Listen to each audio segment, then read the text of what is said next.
Roaming in Guild Wars 2 World vs. World requires you to adapt to a lot of different situations that are not always in your favor.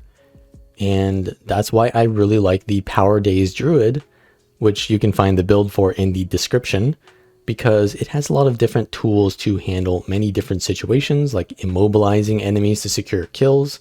And it has also a lot of defensive tools with the stealth, and it can get out of outnumbered situations. So in this video, I'm going to be showing how I play the Power Days Druid and the decisions I make in specific situations. So here I'm fighting a Deadeye in a 1v1, and I have the ability to really counter pressure a Deadeye, whereas most people can't, because I can use, first of all, Staff 5 here prevents their projectiles from hitting me.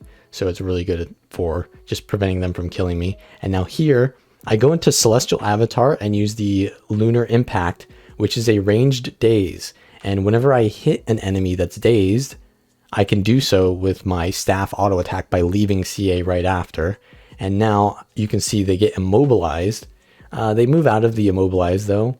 So essentially what I would be able to do against a Deadeye is immobilize them, and whenever they dodge, it prevents them from going in stealth because they can't dodge. So it's really good against Deadeyes because you can lock them down, prevent them from getting away. But this specific Deadeye did get out of the immobilize anyways, and I landed a little bit of my Greatsword burst, but now we're using our Greatsword 4 to block their opener from stealth, and I knock them back and give them the maul while they're still stunned. So we're going to get the kill here. Not too difficult of a kill, to be honest, but I see that my ally is dead over here, and they are stomping my ally, and I want to prevent them from dying, but I do not have my Celestial Avatar up to be able to use my Glyph of Stars, which will revive them. You have to use it while you're in Celestial Avatar to get the revival effect. So I can actually res my ally, which will give me my CA juice faster. So what I'm going to do is I'm going to try to interrupt with the Glyph of Equality, which is an instant cast, which I can use while I'm resing. And now that I've got my juice, I can go into CA and use the Glyph of the Stars and then use my Lunar Impact to CC them so that they can't cleave further. And now that my ally's up, we can counter pressure. What I did there was I used the 4 skill, Rejuvenating Tides, and then I swapped my pet because it's a blast finisher with no animation to swap your pet with the marksmanship trait. So that creates a blast healing finisher. And while this build is using the dragon stats, it does not do a lot of healing because there's no healing power there. Combo finishers still do a decent base amount of healing. So you want to do those still, and you can still support your allies with that. So it's mostly, yeah, a burst build, but you can definitely support your allies. So we get the Maul combo on the Reaper here, and they're really low. I just want to make sure that they go down. And now I use the Staff 5 into the Staff 3, which will do another combo, which will heal my ally. And that gets me in range to do the finisher on the Reaper. So what I do here is I go into CA, I use the 3 skill, which will just heal and pretty much CC anyone nearby. And then I can give a little bit of healing to my ally. And now what I'm going to do is I'm going to use my CA 5 skill, which will give me stability. And then I can start stomping. So what you want to do is whenever you want to secure a stomp, you want to go in CA, you want to use the 5 skill and then stow it and then start stomping, because the stability will last even if you're not casting the natural convergence. And then while you're stomping, you're still in CA, you can use the instant cast 2 skill, which is a blind, and then you can also leave CA, which will stealth you. So you can get stability, blind, and go in stealth to get a really secured stomp there. So now that we've got that, we're going to help our ally and give them some regen by using our heal skill nearby. I didn't really get too much healing here, but we're going to give them a little bit more support because the Virtuoso is going to use their blocks anyways. So the Deadeye is back, or maybe that's another Deadeye. So we need to start pressuring the Deadeye because they're a lot more of a threat than the Virtuoso, and we can counter the Virtuoso by not feeding them the blades by attacking them. But my ally goes down, and I try to go for the res again because I have my Glyph of the Stars, but I get blinded and I can't CC them. So they go down, and I just have to leave I put down my staff 5 and my CA3 into it to heal more. And now what I do is I use my smoke scales F2, which gives me a smoke field, and then I use my staff 3, which is a blast finisher in it, to get some stealth, and then I can just leave because I'm in stealth. But I get revealed because we're right next to the sentry, though we did get a bunch of people to stop attacking me because stealth detargets, so it's kind of nice to just stealth sometimes. Now I use my CA3 to immobilize, and we can probably burst them if we're able to. Yeah, they're going to be able to get out of immobilize there. I didn't have my great sword swap ready, but we win the fight eventually because we get reinforcements and surviving long enough by helping our team.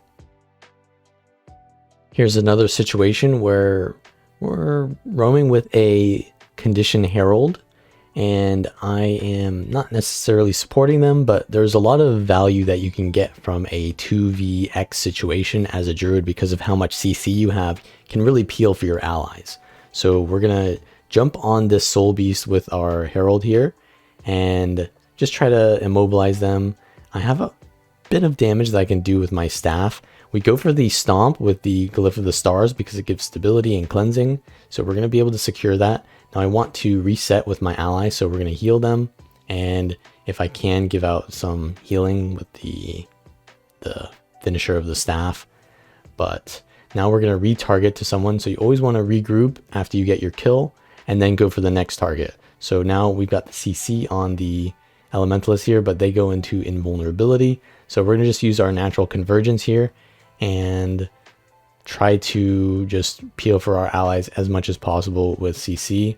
I use the glyph of equality, and now that we've got the CC on the elementalist, they are immobilized, and they use their blink to get out, but that means that they've used their blink, so they have less resources, and we see that the willbender is kind of low as well from the residual AoE damage. So we're going to go for the stomp on that with the glyph of the stars and the reviving. So I do want to put a little bit more damage in there because I feel like they'll probably get the revive if I just go for the stomp. So now we go for the stomp here with the CA and stealth, and our allies getting kills as well. So we've got reinforcements by now, and at this point, yeah, we can pretty much just win because we're outnumbering them. Here's another situation where I am being attacked by a thief, a sword dagger thief, and Druid is actually pretty good at fighting thieves because it's got enough survivability to not get bursted, and it has the staff with this variant that I'm using, which can prevent the thieves from getting too much value out of their mobility because it can still pressure them. But I am getting outnumbered now, and I want to use my greatsword 3 and staff 3 to disengage, which in a lot of cases is enough to fully get out of combat. But when I'm getting chased this hard, they're going to be on top of me instantly. So I use my CA3, and I'm going to just try to get back to my base. I get galed, and that means that I have a catalyst on me, most likely.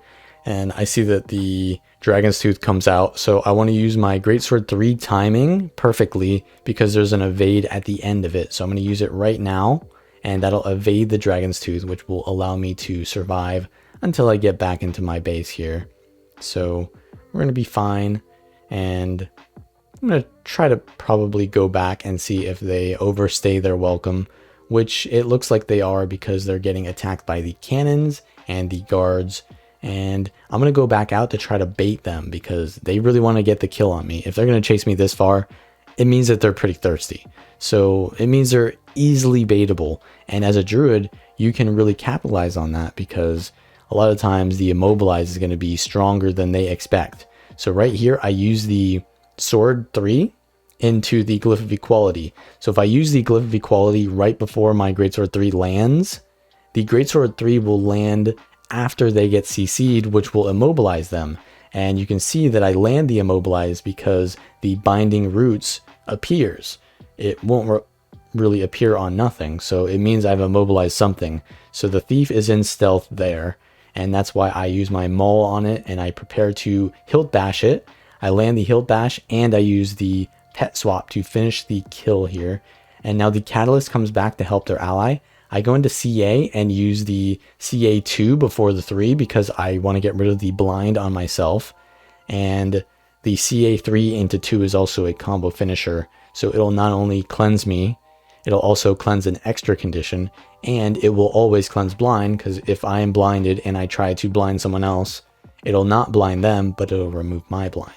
So doing that combo is going to always make sure that the CA3 lands, which prevents them from rezzing because they get CC'd. Now, we can use our elite skill to get stability so they don't land a huge CC combo on me. And I use my hilt bash to really prevent them from finishing off the revive there. And now that they are on the run, I'm in a huge advantage because a druid, while really good at disengaging, is also really good at preventing others from disengaging because of how much immobilize I have. So now we can immobilize them with the staff 4. I can chase with the staff 3, and I miss my CA3 there, but we're still able to get them CC'd with my pet, which then allows me to get the immobilize. Here's a situation where we're going against some thirsty stream snipers who are just spawn camping me, but now I've got a warrior to help me out, and warriors work pretty well with druids because usually warriors have lots of CC, and especially a hammer warrior will have tons of CC, and whenever an enemy is CC'd, it doesn't matter if it's my CC or an ally's CC that it puts them into, I will give ancient seeds or an immobilize to that player if I hit them. So it works pretty well, but on top of that, you can work pretty well with any player who has lots of combo finishers because you have the tons of like water fields, right? So essentially it's a pretty good 2v2 class, the druid build, because you can peel for your allies pretty well with stealth whenever you go into celestial avatar and then leave it. You can blind, you can CC, you can give a decent amount of healing, but it's not the best, especially because I don't have healing power. But I can still heal a little bit, as you can see here with the water fields and the finishers. And we end up getting down the third player here, and we can just cleave them out with the natural convergence and just keep cleansing my ally while they're being focused. So it seems like they're trying to focus my ally here more so than me, and I can give them regeneration whenever I use any of my shouts. And you can see that they're trying to create distance between me and my ally by using their mobility. But since my staff auto attack is essentially not a projectile and it has a very long range and it's instant because it's a beam, I can keep pressuring the thief and it does pretty decent damage, especially if it crits. So we're zoning the thief out of the fight here, preventing them from attacking my allies. And now that they're going to just disengage, I go back in to help my team, and they actually come back in. So they overcommit to the fight because they realize that their ally is going to die if they leave the fight. But now that they've entered again and I know where the return spot is, I can just swap back to them with my staff auto and finish them off. So you really keep thieves in check with your ability to pressure them, because thieves are not very high sustain, they're very high mobility, and they get their sustain from the mobility that prevents them from being hit. So if you can just keep pressuring them with those long range attacks like that, you essentially can pressure the thief out of the fight. Here's a situation where I've got a Herald pretty low already, but I'm fighting near their keep, so it's going to be very hard to finish them off because they're going to keep getting respawns and reinforcements. So I use my natural convergence to try to finish them off, but they're playing as safely as possible, and it's really hard for me to finish them off because I need to survive while doing so. I use my staff 5 here, which is really good peel for me because while I'm inside of this, I'm blocking projectiles, and I can cast my CA5, which requires me to stand still. And while it's a really valuable skill, it's a pretty vulnerable skill because you have to stand still while doing it. So using it in the CA or the staff 5 is going to help me to survive while doing it. But the Herald is essentially going to get their health back, so we have to kite and look for a better situation. So I'm getting chased by I get galed by the Weaver there, and there's a Deadeye chasing as well. I use the CA3, and I use my staff auto attack there. So I essentially CC'd the Deadeye, and then hit them once, just so I could proc the Ancient Seeds, and then I start kiting again, because I can create the distance that I want to by immobilizing them. And this will allow me to handle them in smaller numbers by separating them. So here I've got my CA up, and we land a nice hilt bash into maul combo. But what I want to do here is stand below the staircase here, because my CA5, the natural convergence, has a wide radius that can hit enemies above me or below me. So if I'm standing on the staircase, some of their attacks will miss while I'll be hitting them with the natural convergence, and that allows me to land the skill that normally is pretty vulnerable while a little bit safer. So it's a pretty good positioning here under the staircase right there. And I go in stealth to reposition. I see that their virtuoso is pretty low, so I go in with my sword, great sword, and we get some damage off on them, but we swap to staff to finish them off. And now I'm gonna go for another CA burst here from below the stairs. But yeah, I'm getting CC'd and tons of pressure on me, so I can't stay there for long. I heal and use my maul combo while in the staff 5 there. So I swap pet, I use the staff 3, so I got a lot of healing there, and that allowed me to stay in long enough to get the pressure on their Herald. And they're really low again. I want to get them down, but they're at 1% HP. I need to use my natural convergence here to finish them off. So they're downed, but there's still so much pressure on me. I have to keep going around the terrain here to line of sight, cleanse myself, and get all of these enemies off of me. So I'm going to probably swap pet pretty soon here. I want to use that in the CA4 though. I actually leave it early. So yeah, I'm just going to leave the situation because they get the revives and I can't really do much about it. So now I see that their Deadeye is kind of further than the rest of their group. So maybe I can focus that first, because Deadeyes are usually higher pressure and easier to kill if I can land a CC on them. But I am taking a lot of pressure, so I use my CA5 once again below the stairs here to give myself a little bit of peel while I use my vulnerable skills. And their Herald is now pretty low from the passive damage I'm just constantly doing. I use my staff 5 to block any projectiles, and they are going to chase me down below. So now I use my CA3 and 5 to immobilize the Deadeye, and while that's happening, my pet goes ham, and we get the down on their Deadeye. So now we want to finish the Deadeye, but it's really hard to do that because they can just port away. So I need to let my pet finish them while I just kite off. I get stunned and I stun break, and I'm just trying to constantly keep up pressure so that they don't res while also not dying. And we go for the stomp, but I'm taking so much pressure that I can't, and they actually get me down, but my pet is able to finish off the Deadeye, so I get rallied and I'm able to get out. Every time you get a kill, you want to basically get out of that situation because you've pretty much gotten like your value out of that situation. For then you got to back up and look for another situation because they're always going to have more cooldowns than you. So we back up to this line of sight here, and I land a nice immobilize which downs their Herald, and I go for the stomp using the CA with the stealth, the blind, and the stability trick that I showed earlier. And now we need to go back in because we got the virtuoso down. So I use my CA3 and 5 to prevent me from getting CC'd, but I'm really low on cooldowns and I'm taking pressure from the down state. And I get galed here in my block, and I'm gonna actually go down, which is unfortunate. If I had a stun break there, it probably wouldn't have mattered because we're right next to their keep, and you can see there's a ranger, and it looks like actually 2 rangers are just respawning on top of me. So I probably would have died there no matter what.